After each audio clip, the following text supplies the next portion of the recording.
All right, look at this. I'm with StuDog. We're up here. We are. We're out camping.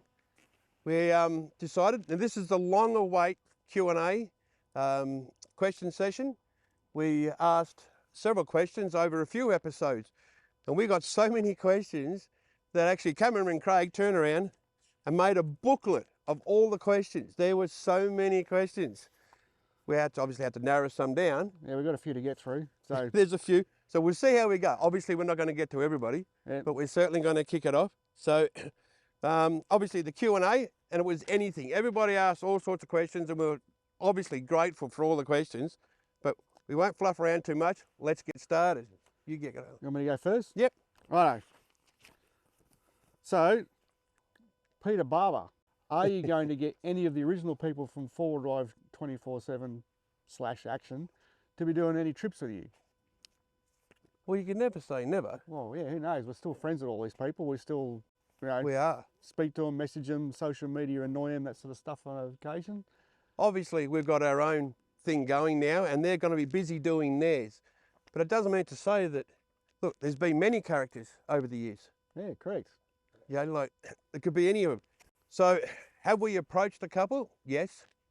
Have we booked anything in? No. But we've got lots going on. Obviously, we're still repairing the car. That's right. People's lives change. Who knows what everyone will be doing in the future? Exactly right. We're in the middle of winter. We're trying to get stuff finished off and going and that. But I dare say the answer will be yes at some point. But who that'll be and when that'll be, well, that'll be the big secret, I guess. Yeah, hit it. If you run into them, just hit them up for us. All right, next one. Bull Fitz. He wants to know, if you were to start again with a second-hand vehicle, what would it be? Second hand. A second-hand? Well, it really depends on budget, doesn't it? Yeah. Or what your budget is. Or with a second, yeah, no, it said second-hand. I mean, if I could have any second-hand vehicle that I would start again with, I don't know, a 4-wheel drive Aston Martin would be pretty cool. Like, I thought you were going to say like the Mini Cooper all-wheel drive or something. Probably not that realistic, but it's, you know, it's an open-ended question. I don't know. But budget end, if you were to choose something on the budget end that was your toy, to really go out there, like the weekend stuff, what would it be? I've been very happy with the GU. It is pretty impressive, you know? I've got to say. I mean, it's probably the way it's set up and the way it is off-road. It's probably a very, very capable vehicle and extremely comfortable to drive in any off-road situation. I'm going to be honest, it's not the greatest car on road. It's definitely underpowered. There's no two ways about that, because, you know, I'm like you, I like a bit of, you can't go past the V8 grunt for any description, no matter what it is. But you know, off-road in low range, you don't need that.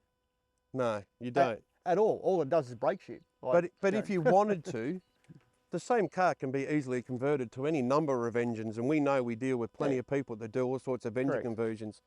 But especially as a starting point, the GU's got to be one of the best. Been around for a long time now. And there's plenty of them. There'll be plenty of them around in the future, and they'll get cheaper. No doubt about it. All right, what's next? Steve August.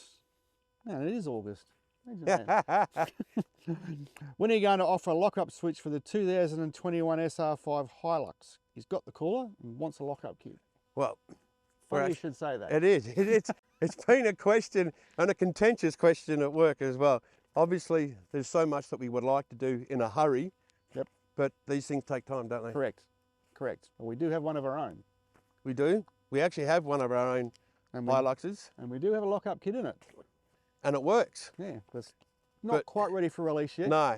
But it's there. It takes a lot of extensive testing, because, you know, modern electronics and everything. Correct. We just got to make sure that we can cater for all the modern electronics, so it's code-free, runs perfectly and all that. And you don't need any remaps to make it work. No, that's the most important thing. That's the most important thing, correct.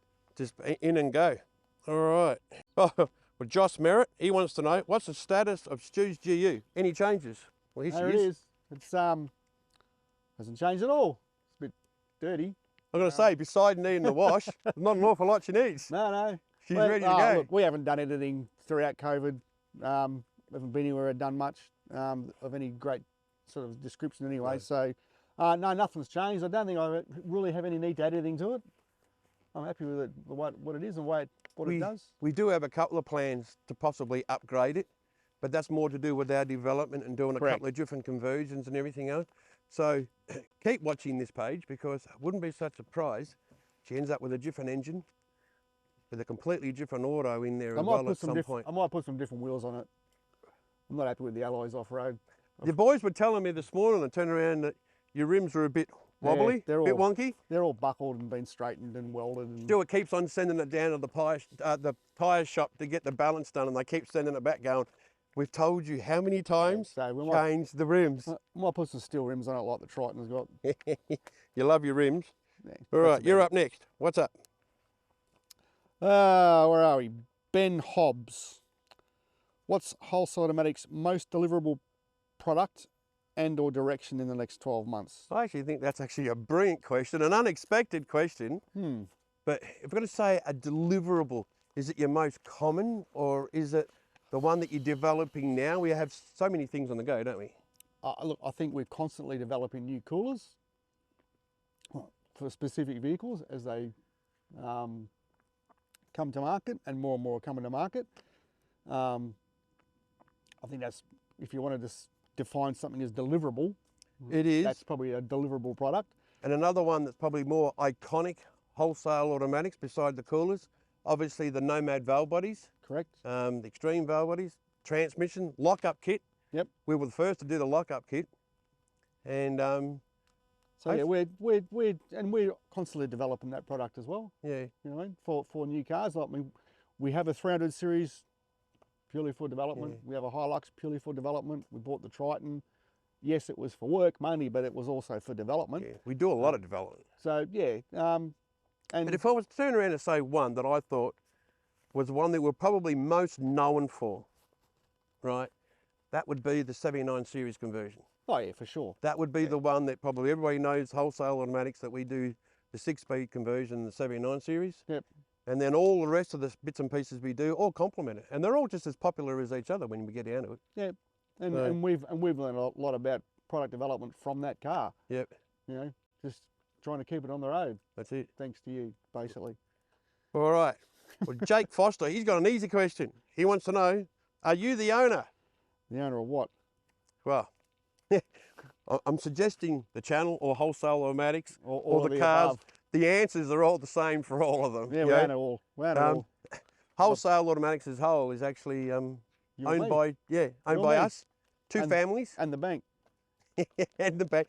Bank's always got a share in a company somewhere in that. Yeah. But strictly it's... oh, actually, my wife owns a bit of it too. So yeah, and mine as well. So Mrs. Rocket and Paula. Paula. Leave the wife out when I'm making a speech, so I've got her in then. There you go. Highlight it. Hi, Paula. How are you?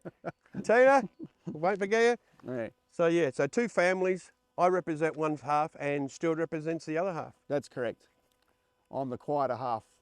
Yeah, apparently I'm the loud one. You can tell. Right. I speak louder. So when cameraman Craig's editing this, he's going to be turning Stuart's volume up a little bit and mine down a little bit. He's nodding his head. Next question, Stu. Matthew, I don't know how to pronounce that. Is it Primavera? Yeah, that's pretty close. Primavera, you know your name. I just want to know when we're going to see Rod sending the big girl again with all the mumbo. Well, as soon as I get all the mumbo bolted back in the car, we might be able to get it back out on the tracks. We've had an awful time trying to get it back together. There have been so many things that I broke. Some of it was anticipated, some of it maintenance, and some of it's driving us crazy trying to get this engine running properly again. You've obviously seen some of the episodes. If you haven't, go back. There's a few episodes of us having to pull half the car about to repair it. But hopefully this side of Christmas, I think, is the answer to that question. Yep. We'll see how we go. We're close. Yeah, We're can't close. wait to get out there and do it. Moose. I pronounce it Moose. I was wondering why we didn't go with the bigger injectors and turbo and bigger intake in the Beast. I'm assuming the 79. I'm not one for the massive power. I just don't think you need to have that much power in a car. I do have a slightly bigger turbo. I do have a bigger intake box and air cleaner, but I'm happy with the standard injectors. They do plenty fine for what I'm doing, because I'm just doing cruisy stuff. Yeah, and plus I'm sick of fixing it.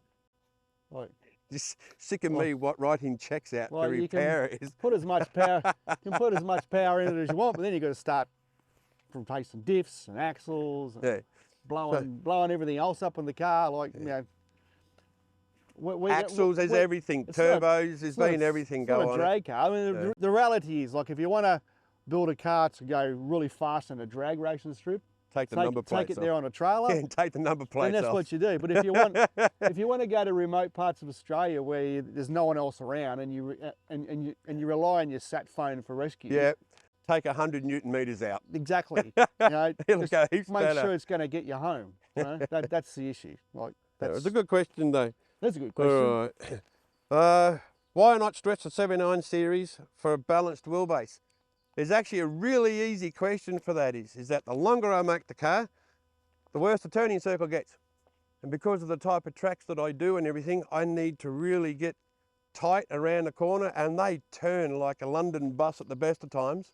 So I opted to leave it short, just so for mobility and getting around stuff, and that's the answer to that one. What have you got, Stu? So, are you giving me another one of these names? This one's a good one.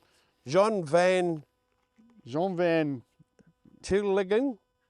To Jill, I don't know. Don't hate us for not being able to pronounce your name. Is that Dutch? I reckon that's Dutch. That'd be Dutch. Possibly, yeah. I've got lots of Dutch friends. They're all going to be. Although he's in America. Every single one of them has just told me how to pronounce it, but they're not here. Here we go. So what's he got?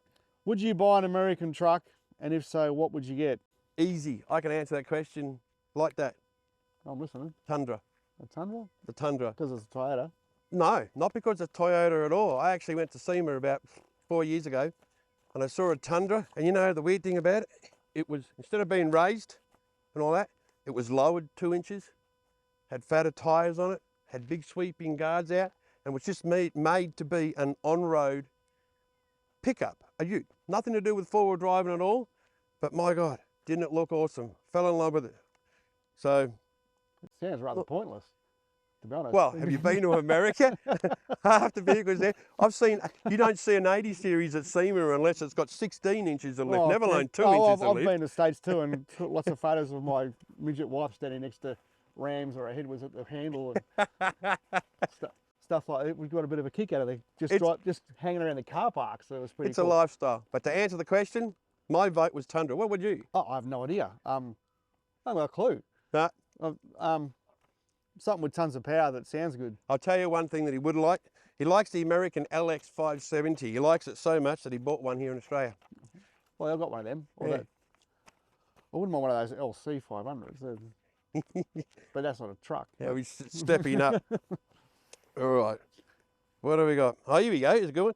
Can Carlton really make the finals this year? Michael Tracy. No. You reckon they're just in? No. I looked it up. By the time you look at this, a couple of weeks, there's only 3 rounds to go. By the time you see this, probably 2 rounds to go. You reckon they're going to lose it? They're the Greg Norman of football. Yeah. Don't hate us. Don't hate us. Yeah. But we will say something. This will be interesting. If you're an Essendon supporter, because Stuart likes Essendon. Yeah, well. I won't say who I like, otherwise we're going to have people unlike. So let's not go down that road. Pretty clear who you barrack for. Oh, Collingwood. There you go. I'm a wobbly. But I do have all my teeth when they glue them back in for me. All right. Next. That can't be someone's name. Vinsum 5. That must be a handle. That's a handle. For sure. Can you rebuild a 6L90E to handle the weight of a patrol and converter? I actually believe that the auto's fine. Yeah, especially the 90. You can certainly build the auto to do it. You can build the auto to do it easy. It's easy to build the auto to handle, I don't know, safely up to sort of 600 horsepower, maybe with these. But long as you build it up to that, big pan, big coolers and everything. The problem isn't in the building of the auto. The problem is obviously in the electronics. Correct. Controlling it is your issue. So it's no different from the RE5 in these. Like we can build this auto with a standalone control unit to handle lots of power, whether it be LS motors, Chev diesels, even low-end turbo ones as well. Yeah, exactly.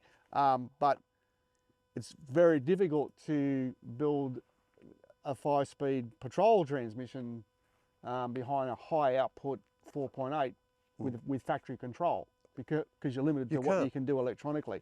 It's the same with the LS, with the 6L90s, 6L80s, The issue is because the controller is inside the transmission and it's networked to the rest of the computers in the vehicle. Limits. It's very complex electronically, so you are limited to what you can do as far as pressure control, and when you do a conversion, it's even worse because a lot of the information is missing. Yeah. And not only that, you do a tune for one engine and you do it right, but a completely different torque curve, that's a completely different tune. And don't think it's like an engine that you can tune in an hour or two. No. Sometimes it takes a month to tweak and keep adjusting and adjusting. I'm not saying it can't be done. It's it not can like, be done. It's not like it can't be done, but it's got to be bespoke to every vehicle, and the person doing the mapping needs to know exactly what they're doing. So it's a heavily tuned unit. We've actually got a new controller coming out sometime in the future. We're not going to turn around and say when, because otherwise people will be nagging us when it's coming out. We've already done a development run with it and everything, and where the mechatronic actually comes out and we actually control it as a single one, and actually works really well. You could argue all day with people about who can tune and who can't. Yeah, but the fact is, there needs to be someone really good. Yeah. It's like All right, next.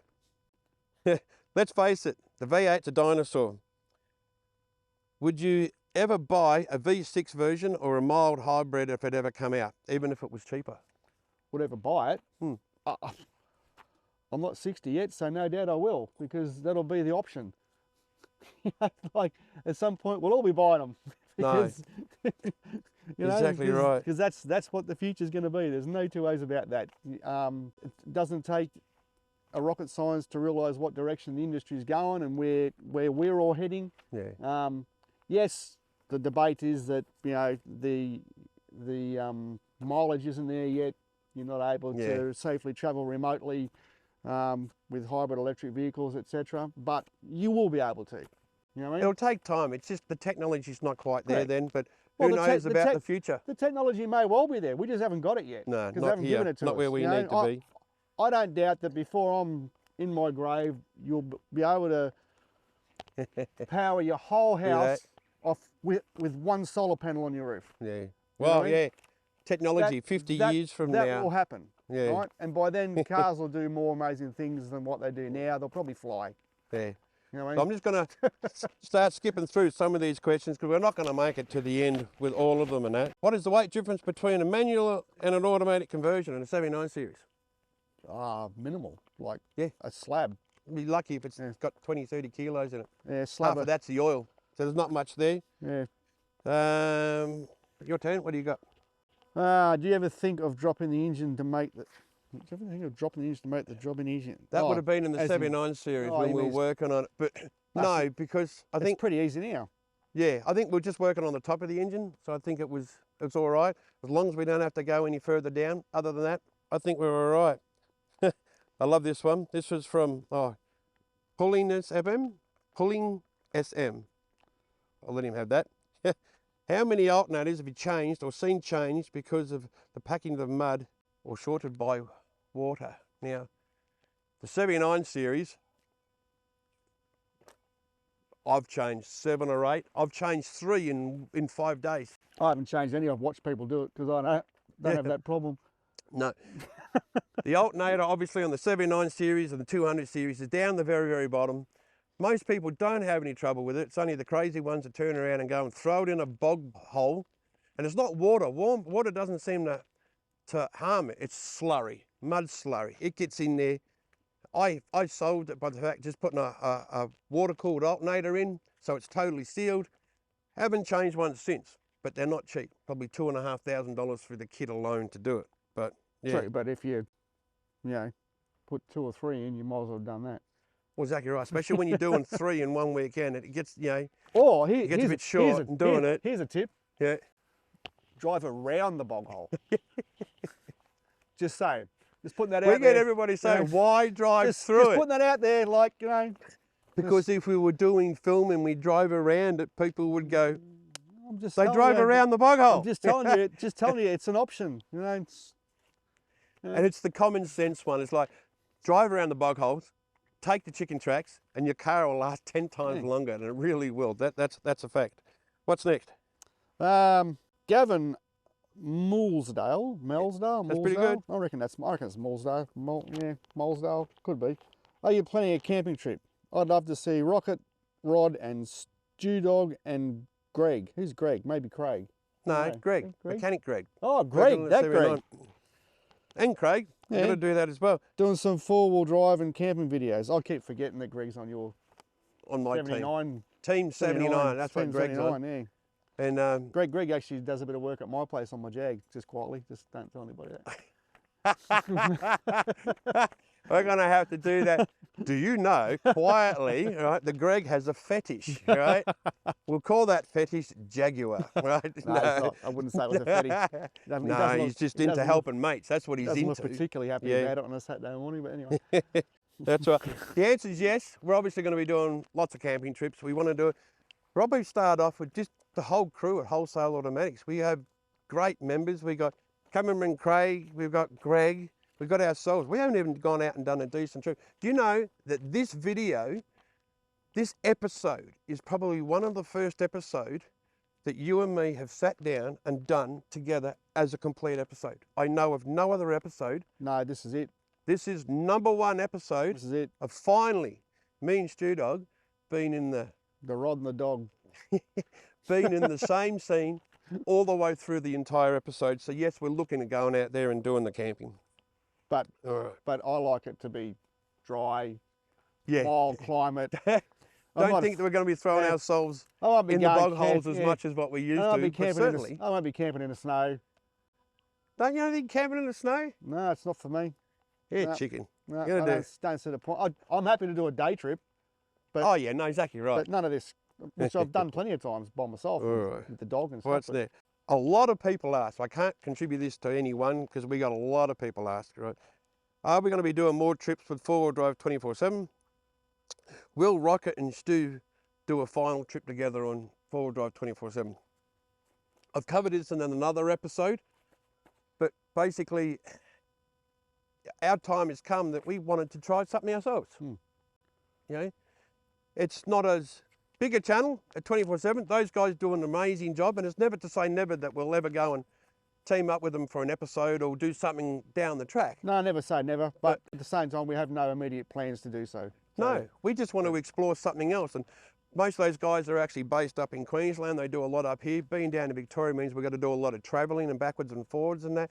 And I'd love to just do more down here. Tasmania, you've got your own farm shack down in Tasmania. There's so much potential for us to do it with our own crew, our own family, friends, and we want to bring a few surprises along on our little episodes and that as well. Yeah. So, never say never, but we've got no plans to do so.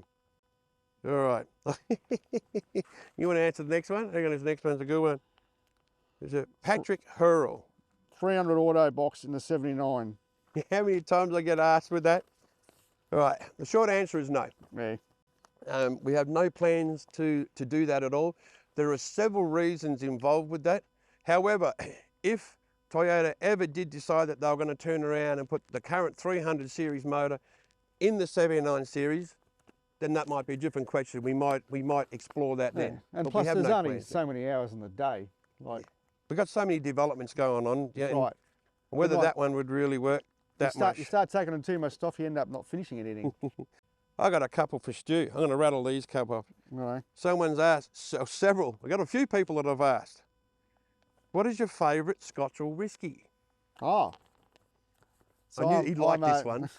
I like our all smoky, peaty, campfire type whiskey. So most of my whiskey that I consume is from Islay, which is an island in Scotland where all that where all that peaty whiskey comes from. Yep. My go-to drop is pretty much anything made by a distillery called Lefroy. Every time I try something different, I seem to compare it to that. So that's what I like. That's what you like? Yeah. All right, I'm going to do the next one. Currently in the process of exploring the option of my own barrel, but that's a whole nother story. Hang on, your own barrel? What, you're going to mix this at home in the bathtub when the wife's not watching? I'm going to get someone that knows what they're doing to do it. I'm not going to do it. Yeah, okay, do it. I'm just going to drink it. Get it made for you. I got another one here. What I like most about this question is the name. Right? I'm listening. This might get bleeped. I don't know.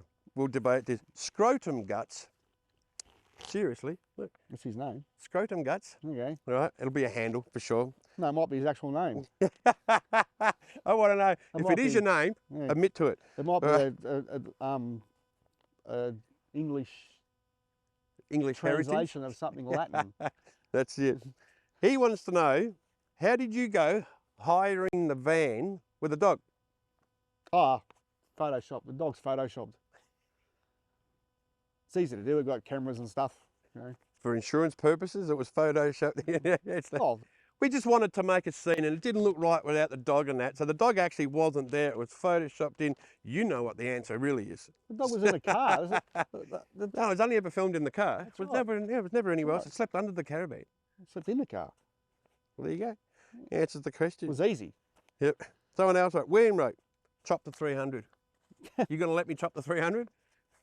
Am I going to let you? Yeah. No, you're not chopping 300. I gotta say, Unless Stuart's you- the bean unless counter. you- He's the one that keeps the unless you- rocket in unless you wanna- control. You buy my half off me, you can do whatever you want. I kind of knew that was going to be the answer. Stuart's primary job is keeping rocket in control. That's pretty much it at Wholesale Automatics. All right. Oh, so, yeah, you choose one. You got it. You. Ron Burrs, Boars, yeah. How often would you service your auto box? That's actually a really good question, because a lot of people, I believe, are confused about the answer on that Yeah, one. there's, I mean, it depends on whether you're talking to the dealer, Yeah, your very local much so. mechanic, Yeah. your mate at the pub, or, you know, whoever. Or better still, you know, Facebook. They always give you yeah. the right answer. Just look it up on social media, all the answers are there. Yeah, they're all there. Yeah. They'll confuse you.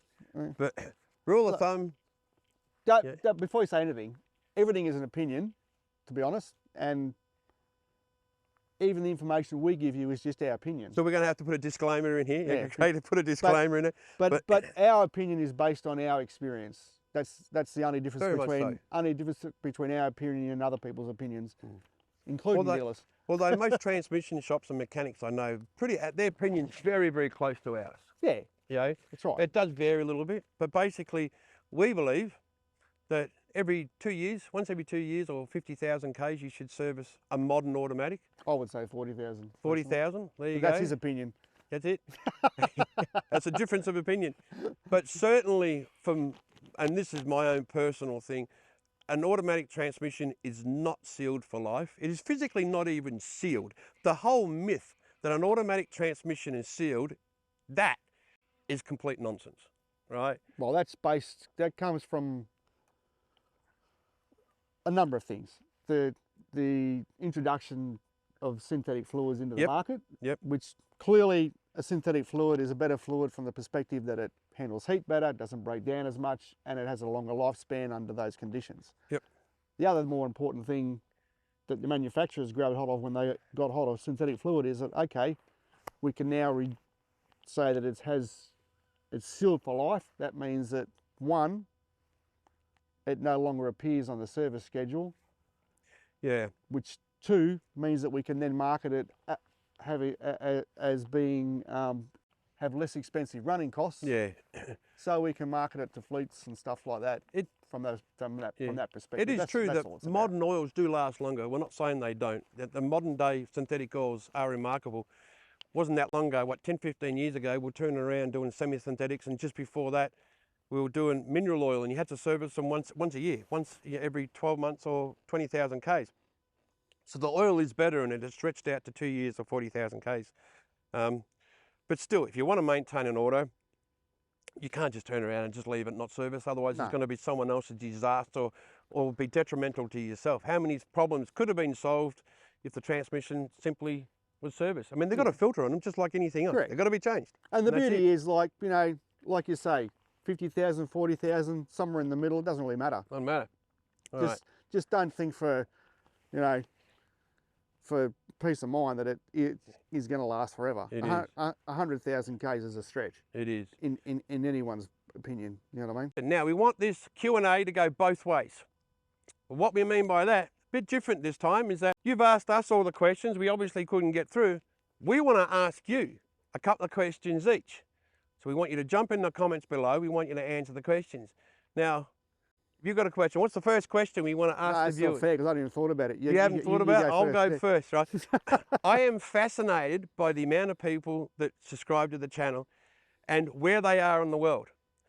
I actually want to know, where are you all? Where do you all come from? I know there's a lot in Australia because we're Australian based, but even in Australia, what part of Australia? I want to know, where are you? All around the world. I'm fascinated to know who's viewing us. Wherever you are, drop a comment in below. I just want to know where you are in the world.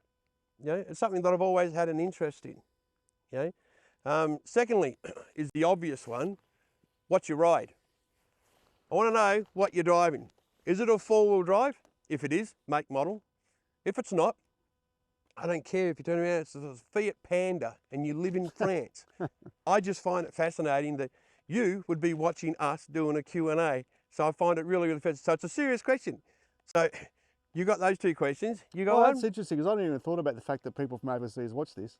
They do. We actually get a lot of questions. A lot of people actually watch it. Didn't even cross my mind. I mean, some of these questions you can tell by some of the names and also some of the questions. I know they were international questions. I know there's a few people in the US, but I wasn't really aware of the rest of the world. I guess I don't probably read as many comments as you do and get involved. So anyway, okay. So when you go off road or off grid, yep, do you prefer to be by yourself, or maybe with a?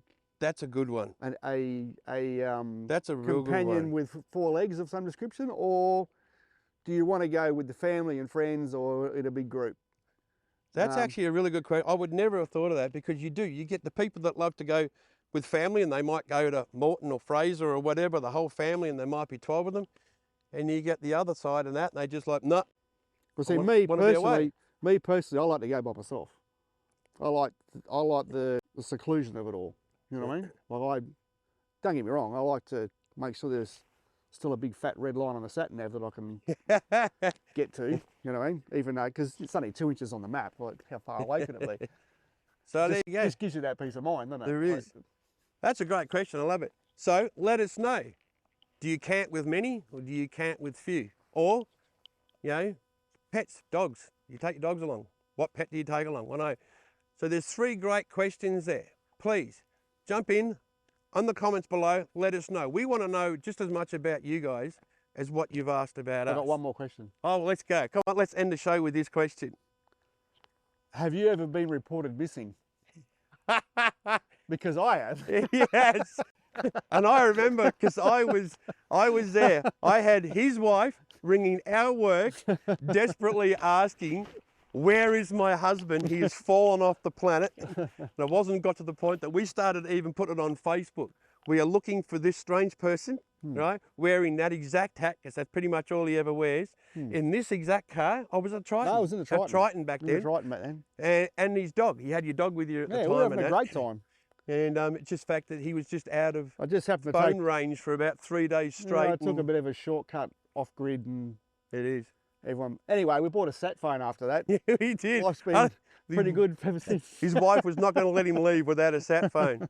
So anyway, we thank you. We thank our fans. We thank you guys for coming along and spending the time to watch the show. And if you've lasted this long, congratulations. We love you all. Please like, subscribe. Did you just say we love you all? We love you all. All of yous. What a fun thing to say. Hey. Landmark. We'll see you next time. I love you all too. Yeah, that's it. Yeah.